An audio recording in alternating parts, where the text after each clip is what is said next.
Five-alarm blaze early this morning at Bathurst in Richmond has claimed the life of a young man and left another person in hospital. Flames erupted at this residential building at 160 Bathurst just before 5:30. Fire crews not only contending with the heavy smoke and flames that shot through the roof, but also battling the deep chill. And tonight, this is what remains. I'm just going to step to the side so you can have a closer look here. We're getting a look at just the extent of the damage. Now, the flames literally ripping through the walls here. It actually went right up into the roof. The roof is partially collapsed. You can't tell from this angle.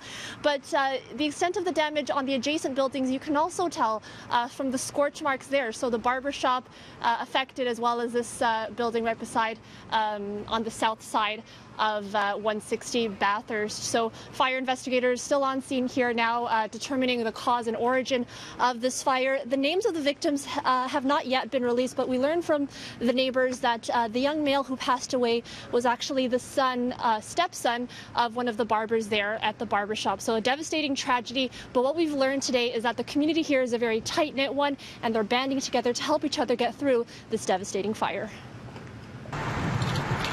Just around the corner from the massive blaze that destroyed the homes of several apartment residents, a young woman has opened her home to those affected by the fire.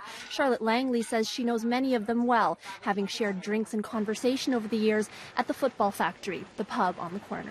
Stepped outside, saw what was happening in the community, and as soon as that was happening, I'm like, come over, we'll get coffee, we'll relax. I actually was like, do you want a White Russian?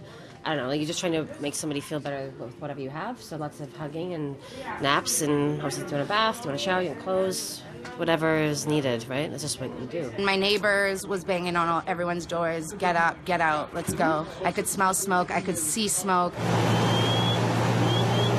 Natalie Donsky is lucky to have escaped. Her apartment was destroyed by the flames. She lives above the barber shop and was awakened by her fire alarm. It was really scary, and I'm in the attic level, so it wasn't yet reached the peak. And then I opened my door, grabbed my jacket, grabbed a sweatshirt, my bag, and my wallet. I went downstairs through a thick layer. I inhaled a bit of it. It was like, I'm still coughing. It hurts a bit, but I'm okay. Since this morning, a stream of displaced tenants have been welcomed into Charlotte's home, all of them sharing similar stories, each supporting each other as they process the heartbreak of watching their home go up in flames. Basically, we were told just, you need to leave, you need to grab what you can and go. So I grabbed this little one here. This is my rabbit, my little pet, and we left. Matt Ward lives with a roommate above the bar and says he woke up to police banging on his door. He says he grabbed his 2 rabbits and left everything else behind. Very, very thankful. This one is literally my best friend and has been for years, so I'm very happy she's okay. At the height of the fire, roughly 21 trucks and 80 firefighters were on scene. The bitter cold temperatures contributing to the massive response, as crews had to be changed out frequently for safety concerns, including a risk of hypothermia.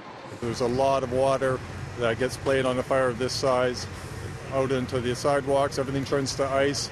All the ladders turn to ice. So it becomes a very high risk for slip injuries as well. Thankfully, we don't have any firefighters that were injured. Well, we're going to look at everything inside the building to see if we can determine where the fire started. And once we determine where the fire started, we'll have an idea of how it started. Everyone here is friends. You know, we have a wonderful woman here, Charlotte. She's housed all of us. 30 people are inside together, strong. And I think that's really important, and it says a lot about our community and how much we have each other's backs in any situation. Now, it could take a few days before the cause of the fire is determined. Meanwhile, Charlotte has actually started a crowdfunding campaign for those residents. A lot of them don't have insurance on their homes, so it's going to be a long road ahead for many of them.